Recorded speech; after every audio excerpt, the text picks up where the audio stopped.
Tu sors avec un homme et cet homme-là, il a l'habitude de te maga. Un jour, vous êtes sortis, il t'a maga jusqu'à... Il t'a broyé une côte. Exactement. Et quand il t'a maga une côte, vous êtes allé aux urgences, vous êtes allé à l'hôpital. Quand vous êtes sorti de l'hôpital, quand même, ça t'a pas fait mal, tu lui as pardonné, vous avez continué. Et tout le temps, il te maga. Tout le temps, il te maga. C'est-à-dire, il a l'habitude de te maga une fois encore. Il t'a maga jusqu'à même il voulait te dire. Mais malgré ça, il t'a demandé pardon, tu as accepté. Et la dernière fois où vraiment ça a fait que tu l'as bloqué de partout, tu t'es dit stop. Vous étiez dans la voiture en train de circuler ou bien peut-être garé quelque part. Le gars a commencé à te maga jusqu'à là même il voulait te dire.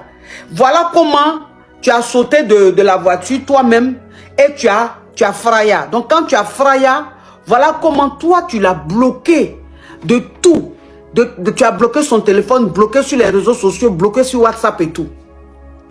Aujourd'hui, ses amis, ses proches t'ont contacté pour te demander pardon. Le gars même, il est en train de déléguer tout le monde pour venir te demander pardon, qui dit qu'il t'aime, qu'il veut que tu lui pardonnes.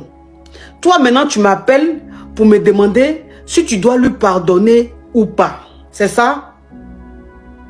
C'est ça, en quelque sorte, parce que franchement, pour dire la vérité, je l'aime. Oh. Maintenant, vraiment, cette fois-ci, je pense que je suis un peu à bout. Bon, je suis un peu mitigée. Voilà pourquoi j'aimerais avoir vos conseils, en fait. Oui. Alors, le fait que tu sois, tu sois mitigé, ça peut être possible et c'est peut-être normal. Tu vois? C'est-à-dire que il a joué avec ton esprit. Il t'a fait croire que le fait qu'il te maga, c'était une preuve d'amour. Que le fait qu'il te maga, c'est parce que tu déconnais. En fait, c'est parce que tu n'étais pas sérieuse que tu faisais des bêtises. En fait, il t'a tellement mis ça dans la tête que pour toi, s'il te maga, c'est par amour. Parce que malheureusement, il y a des femmes qui sont avec des gens, des hommes, qu'on maga, mais elles pensent que c'est une preuve d'amour. Le fait de les maga, c'est une preuve d'amour. Et elles sont persuadées que leurs hommes les magassent parce que ils sont jaloux. Et s'ils sont jaloux, c'est parce qu'ils sont amoureux. Donc, elles sont en quelque sorte sous l'emprise de ces hommes-là. Ils sont en quelque sorte des bourreaux. En quelque sorte, hein, des bourreaux. Donc, ce qui fait que actuellement, toi-même, tu sais que avec le gars là, c'est pas bon. Tu risques de dire un jour. Mais comme c'est un gars qui a mangé ton esprit, ça fait que il te manque, tu as envie de retourner. Même si tu sais que ce que tu vas faire, tu vas retourner dedans là, c'est pas bon. Mais tu ressens ce besoin là de retourner. Parce que tu as normalisé en fait le fait qu'il te maga.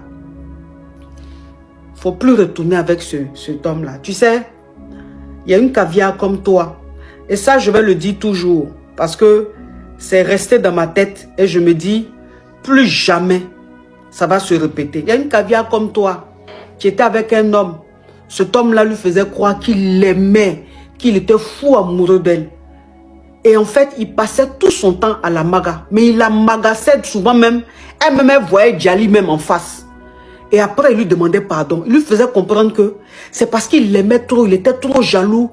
Il avait peur de la perte qu'il se comportait comme ça. Et elle, en fait, tellement qu'il a mangé son esprit, elle pensait que c'était une normalité. Elle pensait que c'était une normalité. Jusqu'à ce qu'un jour, il la maga jusqu'à elle-même. C'est-à-dire qu'elle a vu même le Djali même en face. Voilà comment elle a décidé de quitter cet homme-là. Mais cet homme-là, il est allé devant son travail. Il a attendu quand il a fini de travailler.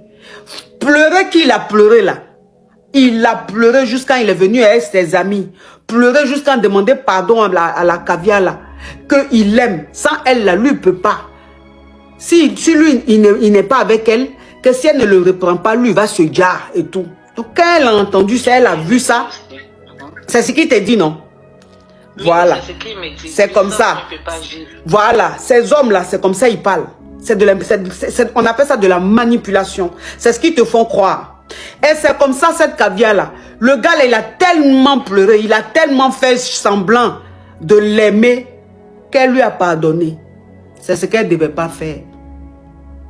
Un soir, elle allait chez lui pour une dispute, une banale dispute, pour quelque chose de tellement banal. Le gars la maga jusqu'à... il l'a serré, c'est-à-dire qu'il a pris le truc de la femme là. Il a dit maga jusqu'à tellement qu'il avait la colère en lui, il était en train de dire la Macavia là, il ne savait pas. Et elle lui disait, je n'arrive plus à respirer, arrête, arrête. Mais tellement qu'il était dans son monde de magatapeur là, il a fait ça jusqu'à le temps il va s'en rendre compte là. Macavia avait déjà. Le temps il va emmener la go à l'hôpital là. Elle avait déjà déjà.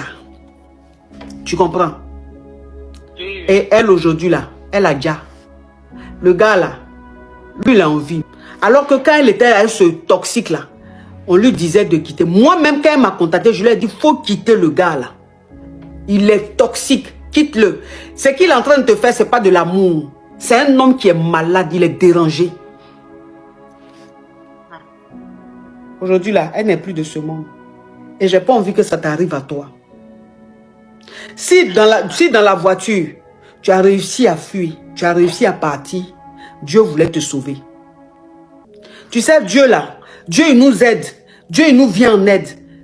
Mais il ne peut pas tout faire. Parce qu'il n'y a pas que nous. Il n'y a pas que nous sur cette terre. On est des milliards d'êtres humains sur cette terre. Dieu s'occupe de tous les cas. Donc quand Dieu te privilégie, qu'à chaque fois il te vient en aide, il te sauve, il te donne une seconde chance, il ne va pas te sauver tout le temps.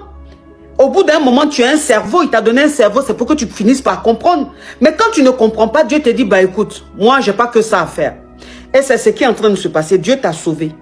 Si tu retournes avec le gars là, quand il va te maga, tu vas dire en même temps. Il ne faut plus jamais, déjà même si ses proches t'appellent, si tes proches même t'appellent, tu les bloques. Tous les numéros qui vont t'appeler, qui concernent ce gars là, tu bloques tous ces numéros là. S'il faut même, tu changes de numéro de téléphone. Plus jamais je veux que tu entendes parler de cet homme. C'est le seul ennemi que tu as sur cette terre. Tu as compris? J'ai compris. Ok, tu passes à autre chose.